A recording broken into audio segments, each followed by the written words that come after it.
ભોજન, એ લોકોની જે સાદગીપૂર્વકની સીધી સાદી રસોઈ હોય છે, એમાં કદાચ સ્વાદ ઓછો હોય પણ હું સ્વાદથી ખાઉં. આપણી લાળ જેમાં ભળે ને એ સ્વાદ ઉત્પન્ન કરે. આ તો આપણે વિજ્ઞાનમાં ભણાવતા હતા, શરીર શાસ્ત્રમાં ગુણ. લાળમાં જે ગુણો છે એ ઘઉંમાં તો મીઠાશ છે, પણ એમાં લાળ અમુક પ્રકારની ભળે છે, ત્યારે એ રોટલીમાં ખાંડ નાખ્યા વગર નહીં ગળી લાગે. રસ ભળે. લાળ મીન્સ રસ. રસ વિનોબાજી મને બહુ ગમે, પણ હું એટલું જ કહીશ કે આશ્રમ બનાવવો હોય તો ઇન્દ્રિયોની સાથે સ્નેહપૂર્વકનો સંબંધ બાંધવો. કાનને બંધ ન કરી દેવાય, પણ શાસ્ત્રીય સંગીત સંભળાય, સુગમ સંગીત સંભળાય, લોક સંગીત સંભળાય, ભગવત કથા સંભળાય, વિદ્વાનોને સંભળાય. એના માટે કાન બંધ ન કરી દેવાય. કાનના દરવાજા બંધ કરવા માટે બીજું ઘણું એવું આપણું કાનમાં આવે છે, એને આવતું બંધ કરીએ. સ્નેહમય સમજૂતી ઇન્દ્રિયોની સાથે એ આશ્રમનો બીજો ઢંગ. એવું મને મારે સ્થાપવો નથી. આ તો તમે પૂછ્યું એટલે હું તમને કહું. મારે કાંઈ સ્થાપવું નથી. આપણે તો બહુ મોજ છે સાહેબ, આનંદ. આ ચેતન તારે નવો આશ્રમ સ્થાપવો છે, મારા મનોરથીને નથી સ્થાપવું. છોકરો ના પાડે એને નથી. તમારે કોઈને સ્થાપવો હોય તો હાથ ઊંચો કરે.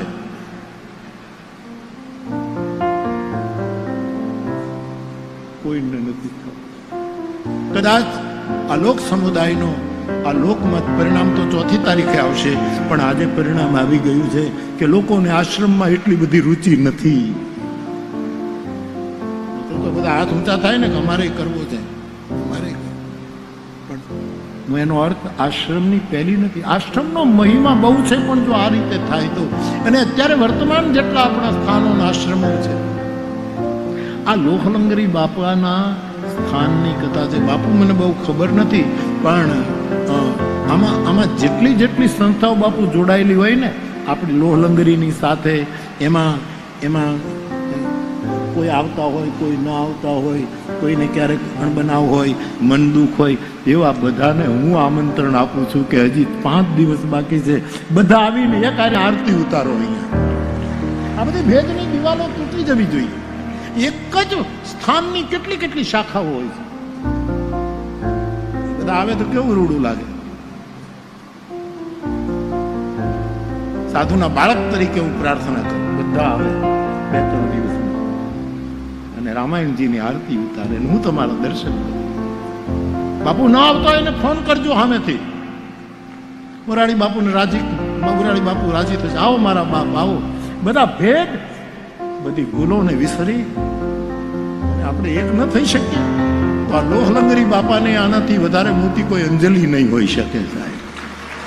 અન્ન ક્ષેત્ર તો ચાલુ જ છે, વધારે એનો વિસ્તાર થાય આપણે ઈચ્છીએ, મંદિરનું નિર્માણ થાય આપણે ઈચ્છીએ, પણ એક વૈચારિક જો નિર્માણ થાય, એક સેતુબંધ બને, એની પણ બહુ જ જરૂર છે.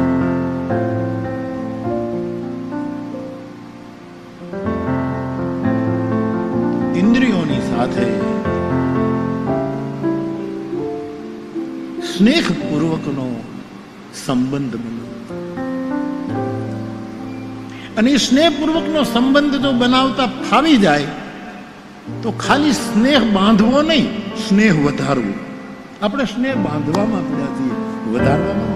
નારદ કહે પ્રતિક્ષણ વર્ધમાનમ, તારો પ્રેમ ક્ષણે ક્ષણે વધવો જોઈએ. તું બંધાઈ ન જા. બાંધવો એટલે બંધાય, અને જે વધે એને કોઈ બાંધી નથી શકતું. નદી વધતી જાય, આગળ વધતી જાય, આગળ વધતી જાય, એને પછી કોઈ બાંધી નથી શકતું. સમજ આપણી આંખને સમજાવીએ, કાનને સમજાવીએ. વિનોબાજીના આશ્રમમાં હું જાઉં પછી મારું ગંગાજળ ને મારે ગંગાજળનું બધું લઉં, એટલે મારી રસોઈ ગંગા, પણ એની જે સીધી સાદી રસોઈ બનતી, હું એમ જ કહું હું તમારી સાથે જમીન મારું ખાલી ગંગાજળમાં આપ કરજો. બાકી તમે જે સ્વાદ વગરનું શાક કરતા હો, તમે જે કાંઈ કરતા હો એવું તમે બનાવજો, હું તમારી સાથે. પણ કદાચ ક્યારેક તમે પવનાર બ્રહ્મ વિદ્યામાં જાઓ તો જોજો, એના ભોજનાલયમાં 4 સૂત્રો લખ્યા છે.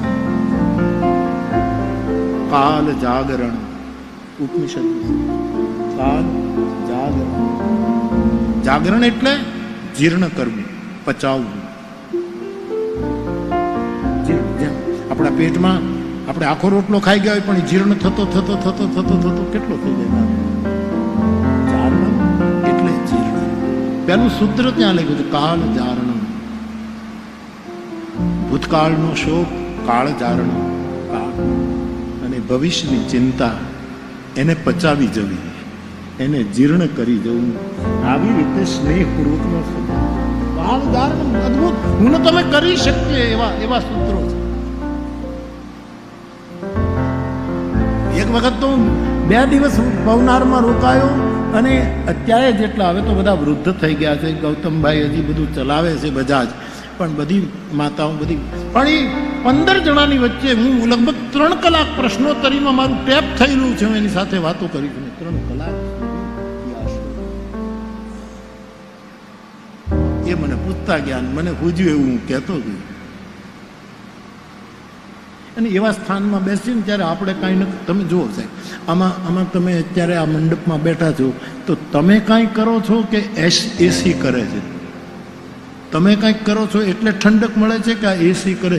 એમ અમુક જગ્યાએ બેસીએ ને ત્યાં આપણે કાંઈ કરતા નથી હોતા. કાં તો સ્થાન અને કાં તો વ્યક્તિ આપણા ઉપર કામ કરતી હોય છે. આ તમે કહેશો કે આ બધા એસી અમે ચલાવી છે, આ ઠંડક. અહીંયા બેસી જાઓ એટલે એસી તમને મળશે. વડલાનો છાંયો આપણે ઉભો નથી કરતા, વડલાના છાયામાં આપણે બેસી જવાય શાંતિથી. એટલા માટે બોધિ વૃક્ષનો મહિમા છે, એટલા માટે કબીર વડનો મહિમા છે, એટલા માટે તીર્થરાજ પ્રયાગના અક્ષય વટનો મહિમા, એટલા માટે કૈલાસના શિખર ઉપર રહેલો વિશ્વાસ વટનો મહિમા છે. એટલા માટે નીલગિરી પર્વત ઉપર રહેલા વટવૃક્ષની નીચે બાબા કાગભૂસુંડીજી ગરુડને કથા સંભળાવે એનો મહિમા છે. તો બાપ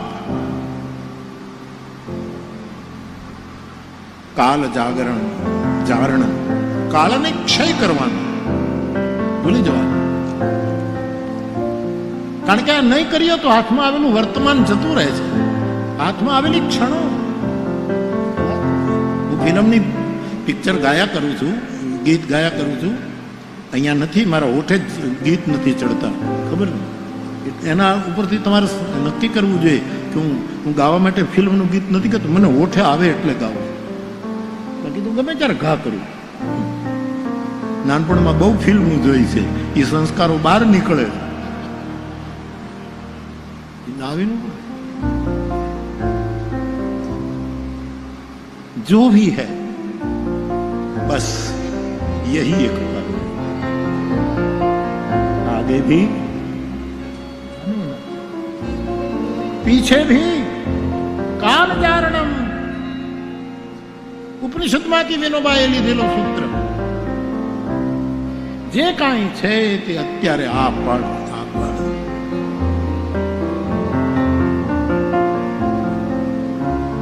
વીજળી કઈ મિનિટે ચમકી ને કઈ મિનિટે પાછી ઓલાઈ ગઈ એમાં ન પડાય. એ ચમકારે મોતી પરોવી લેવાય, પલમાં જીવાય, મોમેન્ટ ક્ષણોમાં જીવી લેવાનું. કાલ જારણમ. બીજું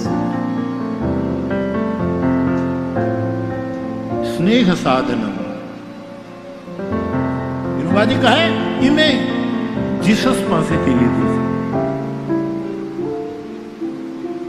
વિનોબાજીને કોઈ પૂછ્યું કે જીસસ થવું હોય તો કેમ થવાય? કે દુશ્મનને પ્રેમ કરવા માંડે એટલે તું જીસસ.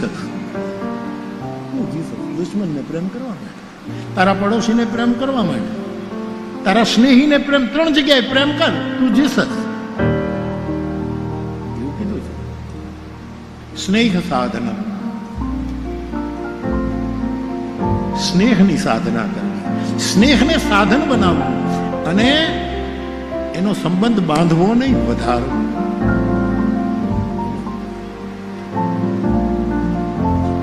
ત્રીજું સૂત્ર